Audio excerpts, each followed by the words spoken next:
चलिए इसी बीच छत्तीसगढ़ से बड़ी खबर आ रही है। शराब घोटाला मामले को लेकर बड़ा खुलासा हुआ है। ईडी की जांच में चौंकाने वाले खुलासे हुए हैं।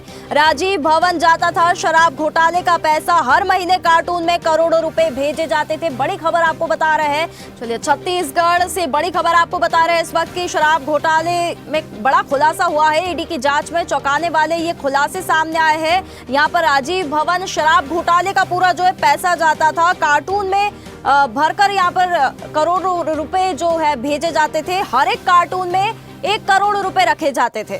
चलिए हमारे साथ अधिक जानकारी के लिए state editor doctor Sanjay Shekhar हमारे साथ जुड़ चुके हैं। संजय जी, ईडी की जांच में सामने आया है कि शराब घोटाले का पैसा सीधे राजीव भवन में भेजा जाता था। इस खुलासे में ईडी के पास क्या कुछ वो सबूत मिले हैं, क्या कुछ वीडियो फुटेजेस सामने आए हैं जिसे लेकर ये बड़ा खुलासा किया गया है? देखिए, ईडी ने जो सप्लीमेंट्री चार्जशीट पेश की है और अभी निरंजन दास जो कि पूर्व आईएएस रहे हैं और आबकारी विभाग के आयुक्त रहे हैं, उनकी जो गिरफ्तारी हुई है उसके बाद ये सारे मामले सामने आए हैं। और जो जानकारी है उसके अनुसार जो शराब घोटाले का पैसा होता था वो कहाँ कहाँ उसका डिस्ट्रीब्यूशन और किस किस तरीके से होता था, उसका पूरा खुलासा और उसका मनी ट्रेल की पूरी जानकारी जो है वो ईडी ने जो है कोर्ट को दी है।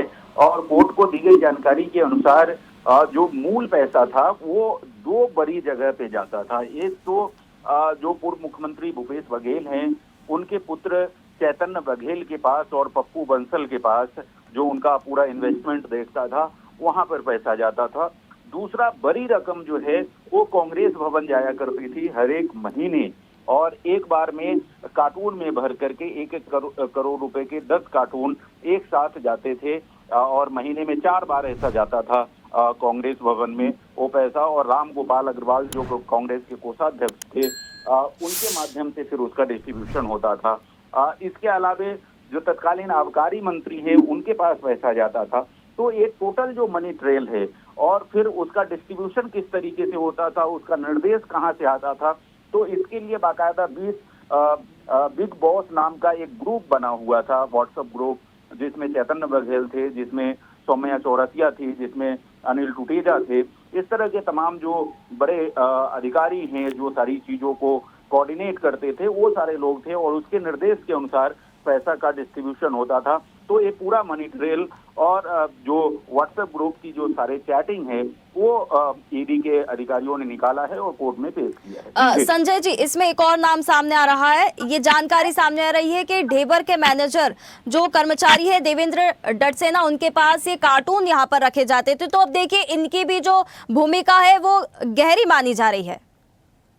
देखिए, देवेंद्र डडसेना जो है वो कांग्रेस भवन में एक सामान्य कर्मचारी है जो पूरे जो मनी है उसको वहां पर, दरअसल वो अकाउंट डिपार्टमेंट का, कांग्रेस भवन में अकाउंट डिपार्टमेंट का आदमी है, अकाउंटेंट है, तो उसके पास जाकर के वो पैसे रखे जाते थे। और राम गोपाल अग्रवाल जो कि कांग्रेस के कोषाध्यक्ष है उनको देने के लिए पैसे आते थे और फिर राम गोपाल अग्रवाल के माध्यम से वो जहां जाना होता था वहां जाता था। आपको बता दूं कि राम गोपाल अग्रवाल लगातार पिछले जो है 2.5 साल से फरार है। उनका कहीं पता नहीं है कि वो कहाँ है।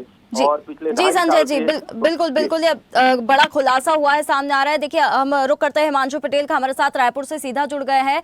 और हिमांशु, ईडी की जांच में बड़ा शराब घोटाले का ये जो खुलासा ये सामने आया है, यहाँ पे देखिए एक ढेबर के मैनेजर, एक कर्मचारी है, उसका भी नाम सामने आ रहा है, देवेंद्र डडसेना। इसकी भी भूमिका जो है वो गहरी संदिग्ध मानी जा रही है, क्योंकि जितने कार्टून, जो पैसे से भरे कार्टून थे, वो इसी के पास रखे जाते थे, कर्मचारी के पास। देखिए, जिस तरह से ईडी की वकील सौरभ पांडे ने जिस तरह से बयान में जिक्र किया कि कैसे जो है तमाम जो शराब घोटाले के पैसे हैं वो कैसे जो है राजीव भवन से जुड़े लोगों के पास और कांग्रेस के पास कैसे पहुंचाया जाता था। पूरा सिंडिकेट के तरीके से काम होता था। पैसे जो है शराब दुकान में दोहरे गल्ले से पैसा ये पूरा ढेबर और उनके जो मैनेजर है उनके माध्यम से किया जाता था।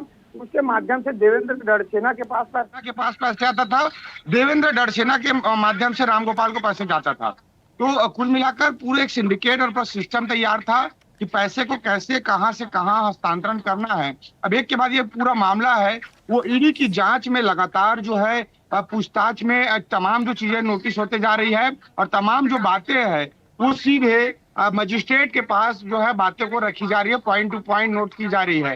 तो कुल मिलाकर जो चालान अभी 2000 से ज्यादा पन्नों का चालान जो ईडी ने पेश किया है, तो ईडी के चालान में तमाम बातों का जिक्र हुआ है कि पूर्व मुख्यमंत्री भूपेश बघेल और उसके बेटे चैतन्य बघेल किस तरह से शराब घोटाले के पैसे को अफरा तफरी करते थे, इस पैसे का कैसे बंदरबांट किया जाता था और जिस तरह से पूरे मामले को लेकर 200 करोड़ से ज्यादा की राशि चैतन्य बघेल कैसे अपने पास रखते थे और बाकी राशि को कैसे भेजा जाता था। यानी पूरा सिस्टम बना हुआ था और उस सिस्टम के अनुरूप पैसे का जो हस्तांतरण है वो समय के अनुसार किया जाता था। तो पूरा मामला एक के बाद एक खुलते जा रहा है और इस मामले पर अब आगामी दिनों में राजीव भवन के कर्मचारियों से लेकर तमाम जो नामे जिसका नाम खुलासा होते जा रहा है उन सब से ईडी की टीम है पूछताछ करेगी, क्योंकि चालान में एक के बाद एक नए नए खुलासे होते जा रहे हैं और इस खुलासे का जांच के बाद और क्या तथ्य होता है, ईडी कौन कौन से लोगों को रडार पर लेती है। बिल्कुल बिल्कुल हिमांशु, देखने वाली बात होगी। एक बड़ा यहाँ पर घोटाले का जो ये खुलासा हुआ है, अब देखने वाली बात होगी। अब ईडी भी इस जांच में लगी हुई है और क्या नए खुलासे होते हैं। ताजा खबरों के लिए लाइक, फॉलो और यूट्यूब पर सब्सक्राइब कर बेल आइकन दबाएं। साथ ही हर अपडेट के लिए विजिट करें स्वदेशलाइव.com।